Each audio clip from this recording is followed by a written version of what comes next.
Hey y'all, Loud Little Ducky here. Today, we're going to do a short little video about John O'Keefe's arm, dog versus taillight. Which one should we beware of?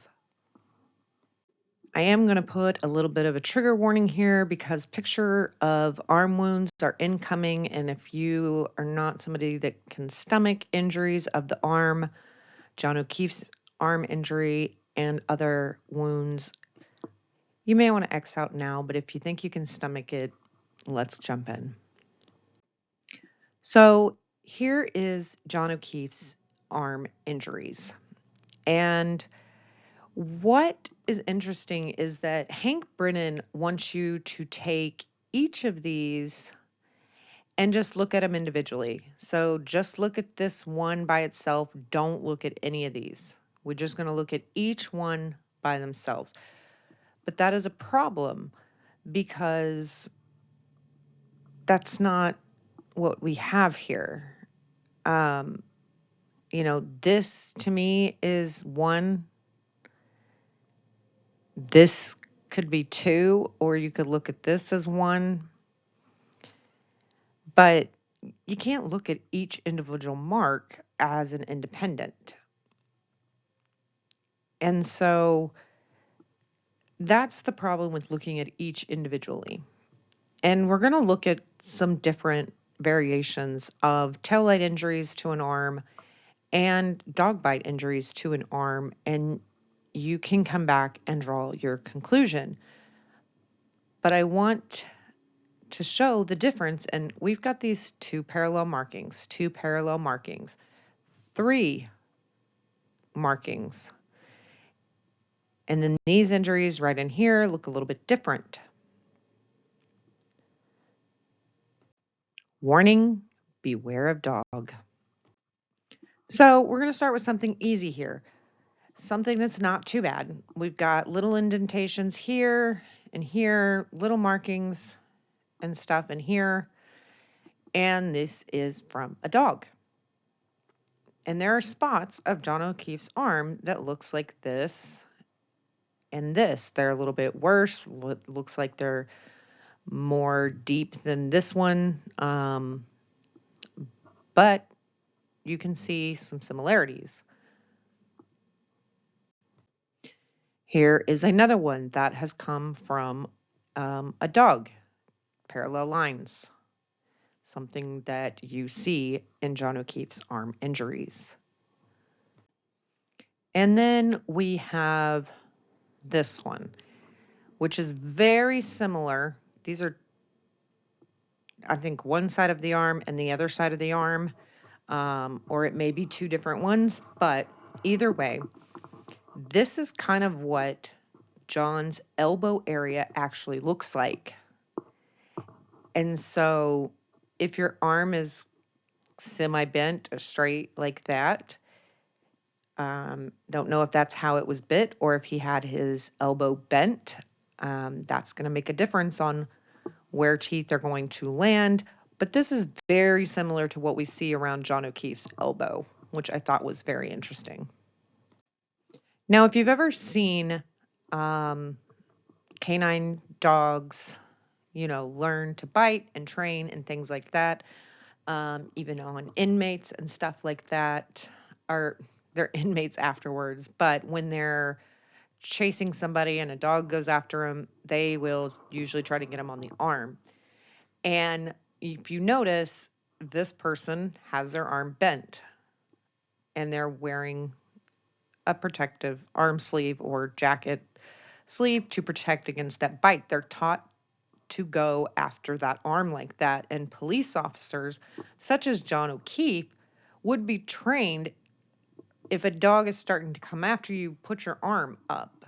It also goes across those vital organs, blocking the dog from attacking those vital organs as opposed to just your arm. Another picture, including a German Shepherd, and they're using the arm guard thing here to teach the dog to go after the arm. There's also, if you've seen videos, I think Foot Asylum, they're on YouTube, but they have a locked in type thing. And one of their challenges that they have is they wear this big suit, and then dogs chase after them and will start gnawing at their arm or their leg or something like that and pulling. But they're wearing protective gear in that, and there's people around, making sure that nobody gets really hurt. But this is what we see. So a dog going after just the arm like that with an officer who is trained to do things like this, to possibly put up his arm like that if a dog comes at you, it makes sense. It makes common sense to me. People can disagree, and if you do, I want to know why. And we're going to cover the other side of that right now. Caution, beware those vehicles. I mean, taillights. Here we have an injury from a taillight. Yes, it can make that abrasion, but you know what also? It's one big thing right there. There's not parallel lines, there's not multiple, because it's not attacking you from all angles. You get like a single thing like that with the tail light. Let's look at another example. Again, tail light, one singular mark. This one cuts pretty deep. And you could say, oh, well, some of John O'Keefe's look like that. If you take them singularly, maybe.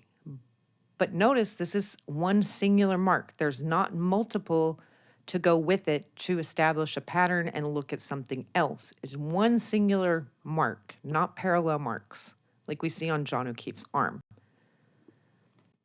My third example, because I did 3 examples on each of them, is the arm injuries, because I want to be fair and look at varying degrees of the injuries to both. This one is just a little tiny scrape with a little scratch here. And you can even see kind of where the tail light, did that. That one's not as bad. But again, it's not like a bunch. It's not in the same linear patterns and stuff.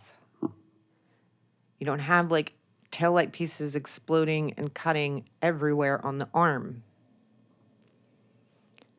So that is a very quick video on dog bites or dog attacks, scratches that have paws that would make parallel marks as well, or dog teeth and tail lights.